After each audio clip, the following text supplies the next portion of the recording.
ओम नमो भगवते वासुदेवाय नमः। सो हम गीता डेक को कंटिन्यू करते हैं। जो आज का हमारा कार्ड है वो है best of yogis, chapter 6 verse 47 पे। मैसेज इज वेरी क्लियर और जो मैसेज हम समझ सकते हैं, of all yogis the one who is filled with faith, his entire being given over to me is the most intimately united with me and is the best of all. Right, best of yogis. Best of yogis का क्या मतलब है? बहुत तरह के योग होते हैं ना, कर्म योग है, हठ योग है, ठीक है।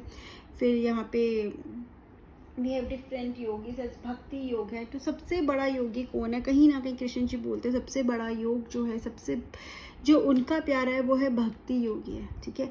अब अगर हम जब भक्ति योगी बोलते हैं ना तो फिर यही हो जाता है, तो क्या फिर हर वक्त पूजा करते रहें, घर का सारा काम छोड़ दे, फैमिली को छोड़ दे, सोसाइटी में मतलब क्या घर में कुछ आएगा नहीं? तो भक्ति योगी का मतलब यहाँ पर समझने का फ़र्क है। It is not about that कि आप अपना सिर्फ पूजा पाठ में लगे रहो, मंदिर में जाओ, नहीं। भक्ति योगी इज डिफरेंट। भक्ति योगी का मतलब क्या है? डिवोशन, पूरा भरोसा, अपने आप को डिवोट कर देना कृष्णा के लिए, ठीक है। अपने आप को, इट इज़ नॉट ओनली भक्ति योगी का डजंट मीन कि आप भगवान के लिए डिवोटेड हो। अगर आप जो भी काम करो उसमें अपना पूरा डिवोशन जब आप दिखाते हो, कोई पर्सन जो म्यूज़िक करता है, ठीक है, जिसको म्यूज़िक में इंटरेस्ट है लेकिन वो कंप्लीट डिवोटेड है उसके लिए सुबह उठना बैठना सब म्यूज़िक में है, जो आर्टिस्ट है अपने आर्ट के अंदर डूबा हुआ है, तो क्या उसको भगवान नहीं मिलेंगे? बिल्कुल मिलेंगे। भक्ति योगी ही तो सबसे बड़ी योग है, सबसे बड़ा आपका कहते हैं this is the how you connect with your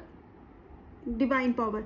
तो जब आप डिवोशन शो करते हो ना, जब आप अपने कर्म के लिए भी उतना लेवल का डिवोशन शो करते हो, तो आप क्या कहलाते हो? आप भक्ति योगी कहलाते हो। और जब आप यहाँ पे पहुँच जाते हो उस लेवल पर, तो you is the best of all, तो वो सबसे बड़ा है। डिवोशन क्या होता है ना, when you show that devotion, ठीक है। जैसे अगर हम भक्ति योगी को बोलते हैं कि डिवोशन, तो भगवान बोलते हैं जब डिवोटी मेरे लिए सब कुछ करता है, वो मेरे ऊपर सब, आपने पूरी मेहनत करी है और आपने उसके ऊपर छोड़ दिया। आप ये नहीं बोल रहे हो कि करने वाला मैं हूँ। होता क्या है, मैंने तो मेहनत करी लेकिन करवाने वाला कौन है? वो है, उसने आपको वो कला दी, ठीक है, उसने आपको वो पैशन दिया।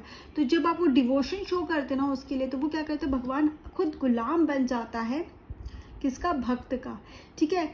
वरना हम जब गुलाम बनते हैं भगवान के, तो हम बेसिकली हमें लगता है ना कि हम सर्व कर रहे हैं, बट होता क्या है, वो हमारे गुलाम बन जाते हैं। भगवान हमारे लिए, वो खुद बोलते हैं कि मैं किसका गुलाम हूँ? मैं सिर्फ अपने भक्त का गुलाम हूँ, और फिर मैं अपने भक्त को हर सिचुएशन से बाहर निकाल के लाता हूँ। मैं उसके ऊपर अपनी कृपा बना के रखता हूँ। भगवान की कृपा सब पर है, लेकिन है ना कि जब आप हर वक्त उनके सब कुछ उनके ऊपर छोड़ देते हो अपनी पूरा, लेकिन छोड़ने का मतलब ये नहीं कि आप अपने कर्म नहीं कर रहे, आपने सब कुछ करके उन पर छोड़ दिया, तब उनके ऊपर ये एक ना भार आ जाता है कि आपको उसमें आगे लेके जाना, उस सिचुएशन से बाहर निकालना, और फिर वो अपना कार्य करते हैं। उनको पता है, कहते ना कि जैसे माँ अपने बच्चे को दुखी नहीं दे सकती, वैसे ही भगवान अपने भक्त को दुखी नहीं देख सकता।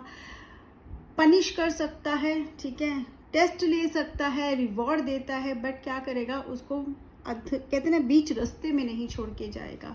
So best of Yogi is भक्ति योगी। भक्ति योगी मतलब डिवोशन, कंप्लीट डिवोशन, भरोसा। भरोसा भी ऐसा कि बस ये है तो सब कुछ है, ये नहीं तो कुछ भी नहीं। करने वाला वो, हम तो क्या है, बस मात्र साधन है।